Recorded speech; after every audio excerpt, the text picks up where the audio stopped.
सामने जो चित्र बना हुआ है ये मेंसुरेशन क्लास 10th की मैथ्स का, जिसमें ये बताया गया है कि एक बेलनाकार हिस्सा है, उसमें से काट करके ये शंकु बनाया गया है। शंकु बन जाने के बाद उसे निकाल लिया गया है काट कर। शेष भाग जो बचेगा उसका आयतन निकालना है हमें, शेष भाग का आयतन निकालना है। आयतन निकालने के समय हम ये देखेंगे, सबसे पहले फार्मूला जो बेलन का आयतन होता है पाई आर स्क्वायर एच, क्या सब चीज़ दी हुई है, तथा शंकु का आयतन 1/3 पाई आर स्क्वायर एच, ये देखें कि सब चीज़ दी हुई है कि नहीं। तो इसमें सवाल में ये दिया हुआ है कि बेलनाकार भाग का व्यास 10 सेंटीमीटर तथा बेलनाकार भाग की ऊंचाई जो है वो भी 12 सेंटीमीटर है, और इसी आधार त्रिज्या, इसी ऊंचाई का एक शंकु काटा गया है, तो इसलिए शंकु की ऊंचाई भी 12 सेंटीमीटर ही हो जाएगी और शंकु की त्रिज्या भी 5 सेंटीमीटर ही हो जाएगी।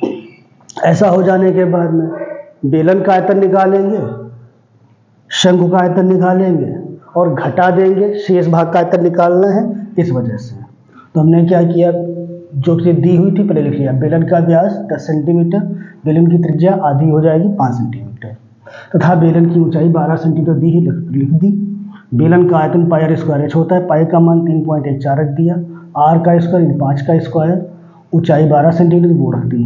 कैलकुलेशन की तो 942 घन सेंटीमीटर आया।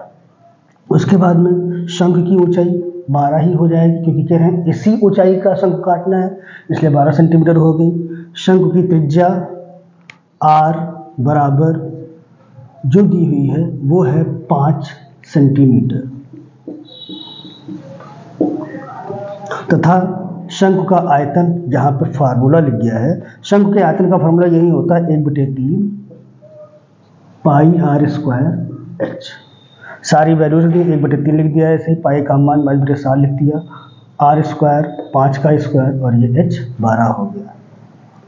1/3 वैसे लिख दिया, इसकी जगह पे 3.14 रखेंगे क्योंकि यहाँ भी लिया हुआ है, और 5 का स्क्वायर 25 हो गया, 12 हो गया। सारी कैलकुलेशन की तो 314 घन सेंटीमीटर आया। अब क्या करेंगे, इसमें से इस आयतन को घटा देंगे और उत्तर आ जाएगा जो कि आया है 628 घन सेंटीमीटर। शेष भाग का आयतन 628 घन सेंटीमीटर आ गया।